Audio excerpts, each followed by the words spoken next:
Global skill development mission में आपका स्वागत है। तो आइए अब हम शुरुआत करते हैं अपने पहले HTML प्रोग्राम से और उसकी एक्सप्लेनेशन से। अब यहाँ देखेंगे कि मेरे पास यहाँ दो सॉफ्टवेयर का प्रयोग किया गया है, नोटपैड और माइक्रोसॉफ्ट का एज ब्राउज़र। यहाँ पे जो भी नोटपैड में लिखा गया है वो HTML कोडिंग में है और उसको जब ब्राउज़र में खोला गया है तो एक वेब पेज के रूप में यहाँ पे दिखाया गया है। तो चलिए सबसे पहले हम इस प्रोग्राम की शुरुआत करते हैं और बारी बारी से सभी लाइंस की जानकारी लेते हैं। यदि हम अपने इस नोटपैड में देखें तो सबसे पहली लाइन जो हमारे पास यहाँ दी गई है वो डॉक्यूमेंट टाइप का डिक्लेरेशन है।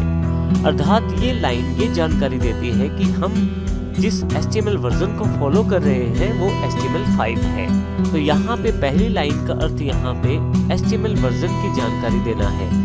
जब हम HTML4 का प्रयोग करते थे तो हम कुछ इस तरह नीचे दी गई डिक्लेरेशन का प्रयोग करते थे, परंतु HTML5 में हमें केवल इतनी ही लाइन लिखनी है, डॉक्यूमेंट टाइप HTML। यहाँ पे ये जानना जरूरी है कि ये किसी तरह का टैग नहीं है, ये केवल आपके वेब पेज को या आपके ब्राउज़र को जानकारी देने से रिलेटेड है कि हम जिस HTML वर्जन का प्रयोग कर रहे हैं वो HTML5 है और उसी के टैग्स के अनुसार जानकारी को वेब पेज के रूप में दिखाया जाए। आइए इस सेशन में हम देखते हैं कि किस प्रकार HTML फाइल को हम बना सकते हैं। जैसा कि मैंने अभी जानकारी दी, डॉक्यूमेंट टाइप जो है वो HTML के वर्जन की जानकारी देता है। यहाँ पे ये जरूरी है कि अगर आप इस लाइन को नहीं लगाते तो भी आपका HTML का प्रोग्राम बिल्कुल सेम रन होगा, उसके रिजल्ट में कोई फर्क नहीं रहेगा। परंतु स्टैंडर्ड्स को फॉलो करने के लिए हमें ये लाइन लगानी जरूरी रहती है और ये हमेशा पहली लाइन के रूप में ही प्रयोग किया जाता है, डॉक्यूमेंट टाइप, जो हमारे HTML वर्जन की जानकारी देता है। क्योंकि हम HTML5 के वर्जन्स को ध्यान रखते हुए इन सभी फाइल्स को बनाना चाहते हैं तो हमारे सभी प्रोग्राम्स में ये लाइन पहली लाइन अवेलेबल है। अब इस लाइन के बाद की बात करें तो हमारे पास HTML फाइल का स्ट्रक्चर शुरू हो जाएगा।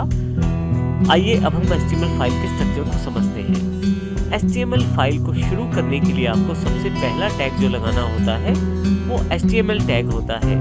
आप देखें यहाँ एंगुलर ब्रैकेट्स में मैंने इस HTML को लिख दिया है, जो ये जानकारी देता है कि मेरी HTML फाइल यहाँ से शुरू है। जहाँ पे आप इस फाइल को एंड करना चाहते हैं, क्लोज करना चाहते हैं, वहाँ पे फॉरवर्ड स्लैश के साथ, एंगुलर ब्रैकेट्स के साथ इस HTML के क्लोजिंग टैग से ये जानकारी दे दी जाएगी कि हमारी यहाँ पे फाइल क्लोज है।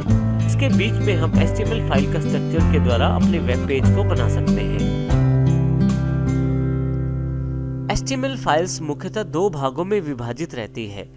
पहला सेक्शन इसमें हेड सेक्शन होता है और दूसरा सेक्शन इसमें बॉडी सेक्शन रहता है। तो आइए सबसे पहले हम हेड सेक्शन की जानकारी लेते हैं।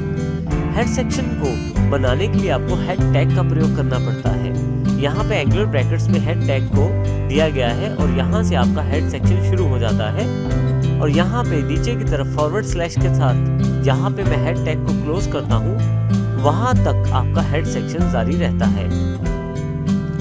यहाँ ये बताना जरूरी है कि हेड सेक्शन और बॉडी सेक्शन दोनों बाकी टैग्स के कंटेनर की तरह कार्य करते हैं। अर्थात हेड सेक्शन में कुछ टैग्स लगाए जाते हैं जो इम्पोर्टेंट रहते हैं, उसी तरह से बॉडी सेक्शन में भी कुछ टैग्स को लगाया जाता है जो फाइल के लिए इम्पोर्टेंट रहते हैं या वेब पेजेस में इम्पोर्टेंट रहते हैं। तो आइए सबसे पहले हेड सेक्शन की जानकारी लेते हैं। जैसा कि मैंने जानकारी दी, हेड सेक्शन आप यहाँ ओपनिंग टैग से शुरू कर सकते हैं और क्लोजिंग टैग से खत्म कर सकते हैं। हेड टैग में हम लोग काफी सारे इंपॉर्टेंट टैग्स का प्रयोग करते हैं।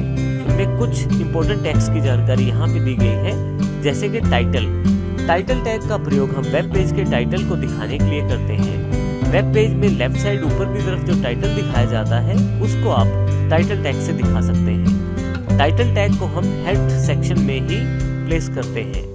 इसी तरह से यदि आप CSS की कोई स्टाइल शीट कोडिंग लगाना चाहते हैं तो उसके लिए भी हम हेड सेक्शन का प्रयोग करते हैं। CSS का मुख्य प्रयोग पोजीशनिंग और फॉर्मेटिंग के लिए किया जाता है और हेड सेक्शन में CSS टैग्स को इंक्लूड किया जाता है। इसी तरह से यदि आप किसी प्रकार की प्रोग्रामिंग स्क्रिप्टिंग का प्रयोग करना चाहते हैं तो उसके लिए भी आप हेड सेक्शन का प्रयोग कर सकते हैं। स्क्रिप्ट्स में मुख्यतः जावास्क्रिप्ट, VB स्क्रिप्ट या PHP स्क्रिप्ट का प्रयोग किया जा सकता है। स्क्रिप्ट्स मुख्यतः यूजर इंटरेक्शन से रिलेटेड होती हैं, जैसे कि किसी बटन को दबाने से क्या काम होना है, ये जानकारी आप स्क्रिप्ट्स के द्वारा दे सकते हैं। इसी तरह से काफी सारे सर्च इंजन्स को आपकी वेबसाइट को अपने पेजेस पे डिस्प्ले करने के लिए कीवर्ड्स की आवश्यकता रहती है। तो इसके लिए आप कीवर्ड्स को डिफाइन करने के लिए भी हेड सेक्शन का प्रयोग कर सकते हैं, जिससे कि आपके वेब पेजेस को आसानी से गूगल या याहू जैसे सर्च इंजन्स पे देखा जा सकता है या ढूंढा जा सकता है। इसके लिए काफी सारे टैग्स का प्रयोग किया जाता है। आने वाले सेक्शंस के अंतर्गत हम इन सभी टॉपिक्स की जानकारी टैग्स के रूप में भी लेंगे। HTML5 का जो दूसरा मुख्य भाग होता है वो होता है बॉडी सेक्शन। बॉडी सेक्शन बनाने के लिए आपको बॉडी का ओपनिंग टैग और क्लोजिंग टैग लगाना होता है। उसके बीच में आप काफी सारे टैग्स का प्रयोग कर सकते हैं। जो टैग आप बॉडी सेक्शन के अंतर्गत प्रयोग करते हैं वो सभी टैग आपके वेब पेज में कंटेंट दिखाने का कार्य करते हैं।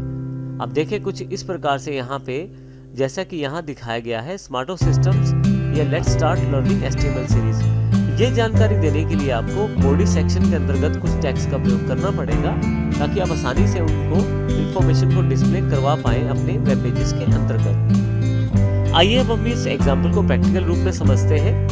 अब यहाँ देखिए, रेड वाली जो लाइंस है वो इंपॉर्टेंट लाइंस है। अब यहाँ पे हमारे पास दोनों सेक्शंस को यहाँ इंक्लूड किया गया है, हेड सेक्शन को भी और बॉडी सेक्शन को भी। यहाँ हेड सेक्शन के अंतर्गत यदि आप देखें तो मैंने टाइटल टैग का प्रयोग किया है।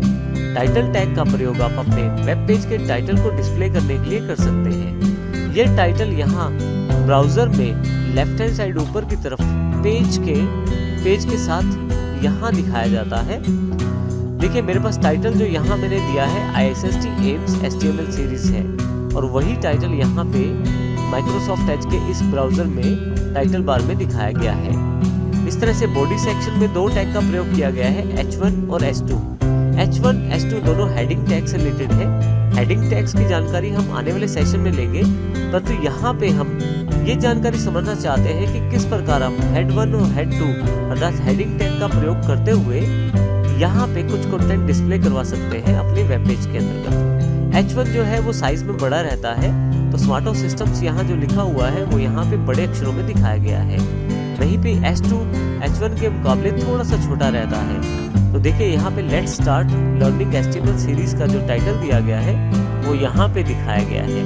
तो इस प्रकार आप हेड सेक्शन में काफी सारे इंपॉर्टेंट टैग्स का प्रयोग कर सकते हैं, जैसा कि हमने पहले जानकारी ली।